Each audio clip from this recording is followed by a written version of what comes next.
Magandang buhay sa lahat mga kawaw. Ngayon po ay magkakabit po tayo ng signal light sa aking Honda CB125. So kakabit ko muna po itong ganito. Pakita ko sa inyo panikabit bago tayo pumunta doon sa site, no? Discuss ko na rin lang sa inyo at baka maingay doon sa site mamaya dahil may seminar doon. Ito po ay nabili ko ng 283. Tulad ng sa video ko dati, hindi nakapanood, huwag po kayo manghinayang sapagkat malaki ang pagkakaiba niya dun sa sa fake. Yan o, hindi ang fake siguro, talagang ordinary. Ayan o, meron dito yung bakal doon sa loob, yung pong local ay ordinary ay wala. So at ito po yung set na nung nabili ko ay wala man laang ano. Ayan o, Japan siya. So yan, bumili kayo po yung Japan sa Shopee po yan, 283. Ang hirap humanap ng ganitong, bibili ka pa ng hiwalay nito at itong bolt kung wala kang makita, ang hirap. O lalo sa province, ang hirap ng mga supply. So ito pinapatong lang. Yung aking nabili wala man lang ang ganari. Napakahalaga po nito. Gagawin ko na lang po reserva yun pagka nasira ito. So ito ay dito lang nakalagay, isusuot doon, susuot mo lang doon, at ito ay nakapatong lang, mga common naman na ito akin muna siyang nakapatong lang dyan. Tapos ito dapat mag shoot doon, gagamitan natin ng Phillips screw, pero ngayon ikakamayin muna natin doon natin sa area hihigpitan dahil nandun yung mga toolbox ko. Phillips screw po ang gagamitin, pero dali lang. Tapos ito iyaano lang natin to, isusuot lang to doon sa bracket dahil lagi po natatanggal, kaya ako nagpalit ng signal light.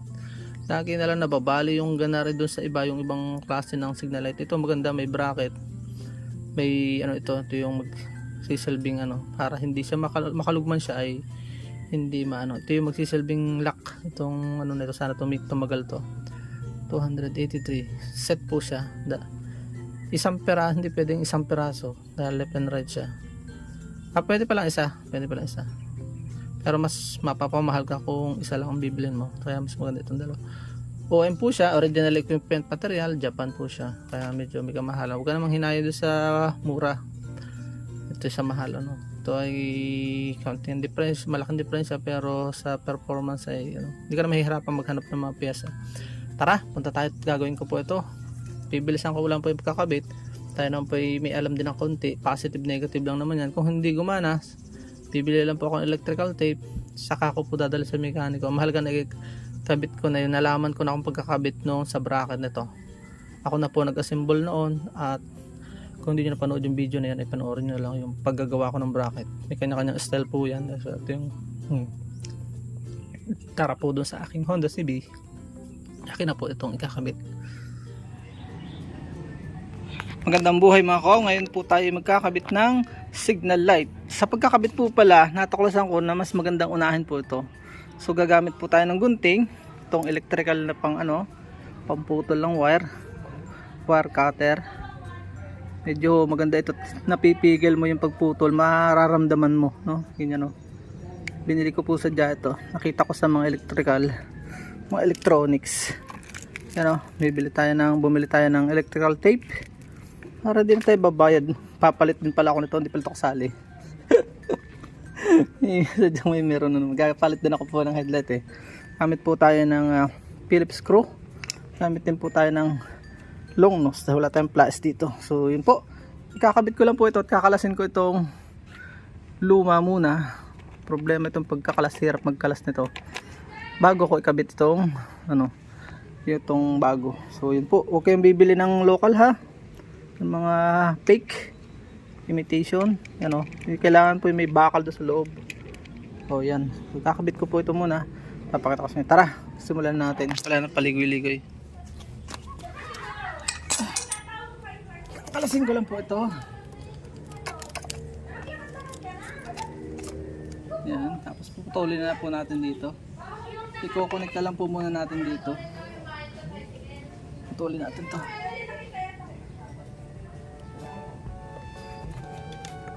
okay pa naman po yung pinaggalingan niyang wire, kaya hindi ko na siya, mahirap isuot po doon, hindi ko na muna siya tatanggalin. Ito medyo mahirap tanggalin, idudugtong ko na lang po muna ito. Tapos ito dito. Ayan.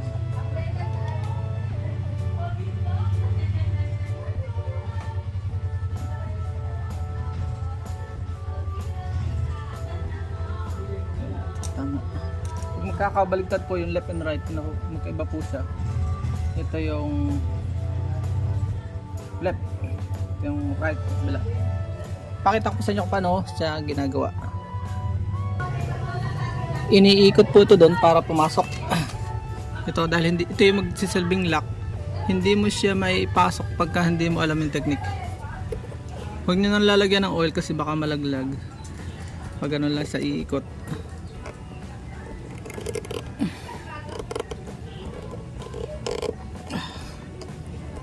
Pagramdam nyong okay na, medyo mahirap din siyang ipasok.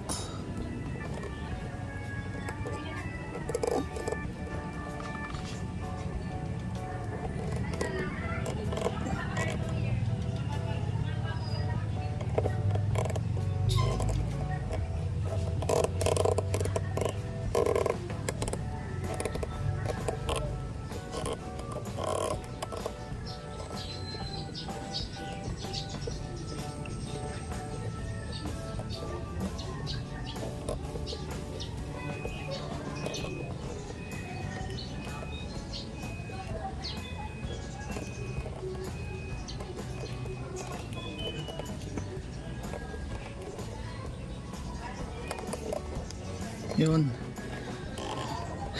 kailangan paikot-ikot, pabalik-balik. Okay, pagkatapos po isusot natin itong tinanggalan natin. Yan, ako nabagsak pa isa. Ito bahala na, mamaya na ito tatanggalin. Tanggalin muna po natin itong lock.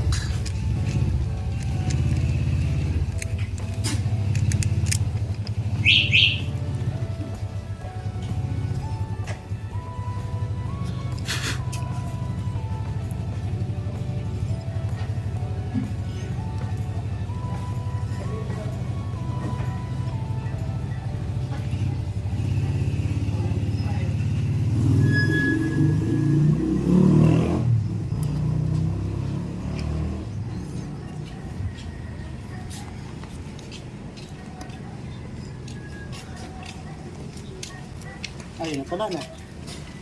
Kapalit ka na. Oo. Ito na yung ginawa natin, kinukuya nung kinaram ko sa iyo. Practice. Mahirap kasi yung traditional na signal light eh. Nakakalas.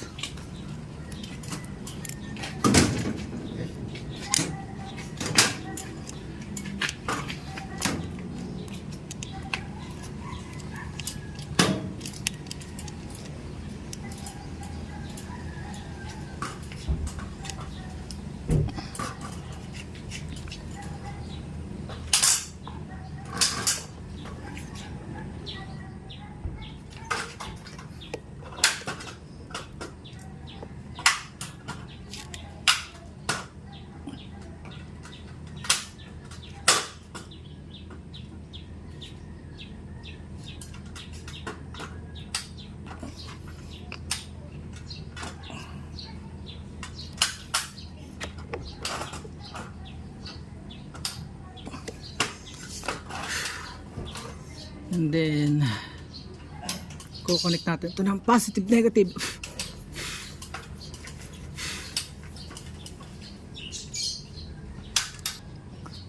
Susot po natin dito para medyo may ano siya, suporta.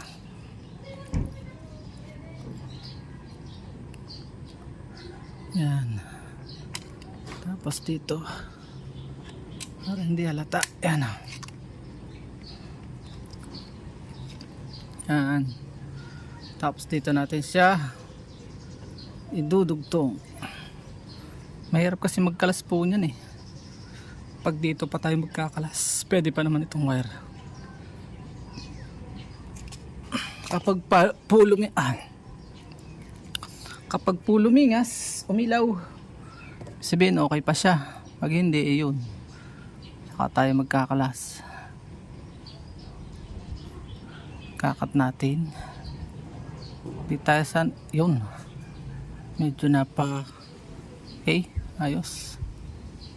Ang kabila para putol na yata. Ganon dito ang kabila.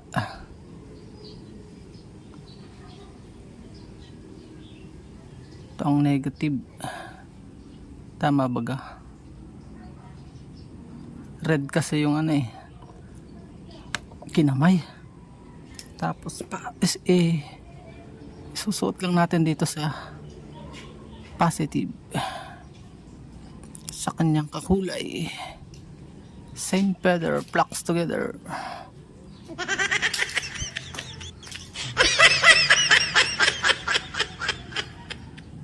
Yan, susut natin.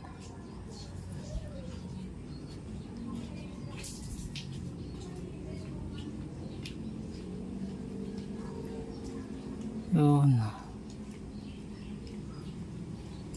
Tapos atin po siyang ibabaluktot na papaganon. Ilalak natin. Yun. Okay. Kabila naman. Ganun din.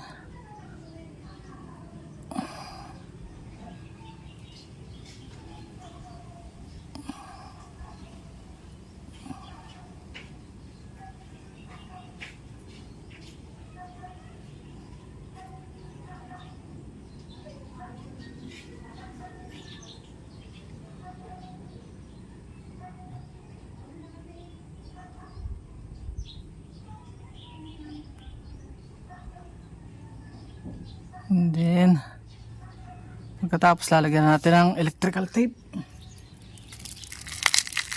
Gamitin natin ito kaya. At tetestingin muna po natin.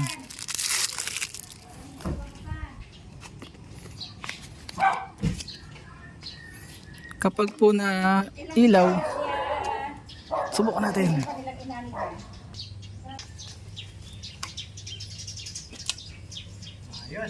Ayos. Ayos, approve. Lalagyan natin yan ng electrical tape. So, lalagyan ko na po ngayon ng electrical tape. Okay na, approve. Yung kabila na lang ang problem. Pero ito yung may problem eh. Ibig sabihin, itong may problem ay nag-okay.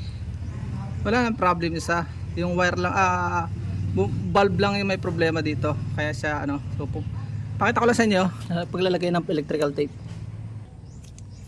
Pinatay ko muna po at baka ng battery. Iwasan natin maglapat. So kailangan po kaya kailangan lagyan natin siya ng electrical tape.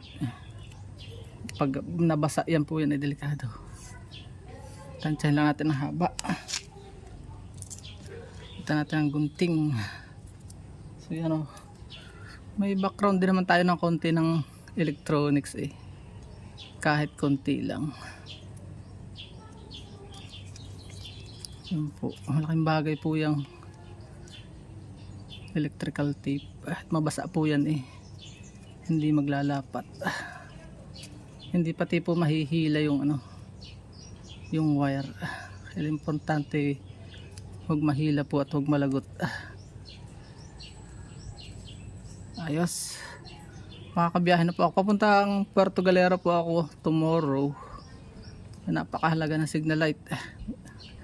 Ilang araw na akong walang signal ay dahil nga ang trabaho na nilingkod ko laging sakay ng sakay. Minsan nawawala tayo ng pakialam sa magkokos na pala tayo ng aksidente sa likod natin. Kawawa naman ang mga aksidente natin. Pati tayo, sayang ating buhay. Marami pa tayong purpose sa buhay. So yan, ganyan po. Kailangan na silyado. And then sisilyahan uli natin. Ididikit po natin dito para hindi siya halata. Ito muna. Lalagyan muna natin ito ng tape. Tape po uli. Another tape. Dito kay green. Tapos titesting ulit natin kung iilaw siya.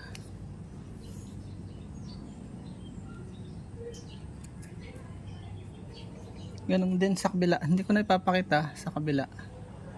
Ganun din lang naman yun. Baka tayo magtagal.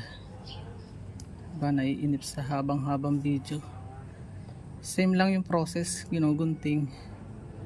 Nagamitan ng flyer. At dyan.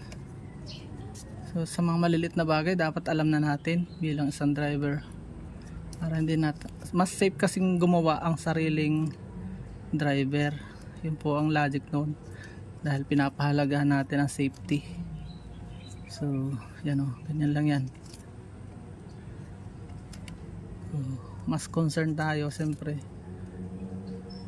kaysa sa mga binabayadan. Although magagaling naman po mga electrician na nakakilala natin. Pero mas maganda ito mga basic na ganito. Paano kung masaraan ka sa daan, di ba? Dapat alam na natin. Pisil-pisilin natin para dikit. And then ang gagawin po natin dyan is ganyan. Itatago natin siya. Pipilitin natin siyang nakatago dito. Yan o. Para hindi kita. Kaya nga itatago para hindi kita. Hindi bali ng pangit tingnan. Basta hindi tayo maaksidente. So, yan o. Yan po. Para hindi magalaw. Hindi nahalata. Yan o. Diba? Hindi nahalata. Hindi pa kakalawangin basta-basta. Yan o.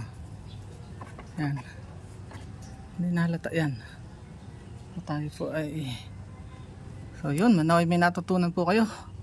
I-repeat lang natin ang process. Ganyan lang po yan. Kakalasin ko lang ito. Medyo maingay ito eh. Hindi nahalata no. Tingnan natin kung iilaw ulit kahit ganyan na.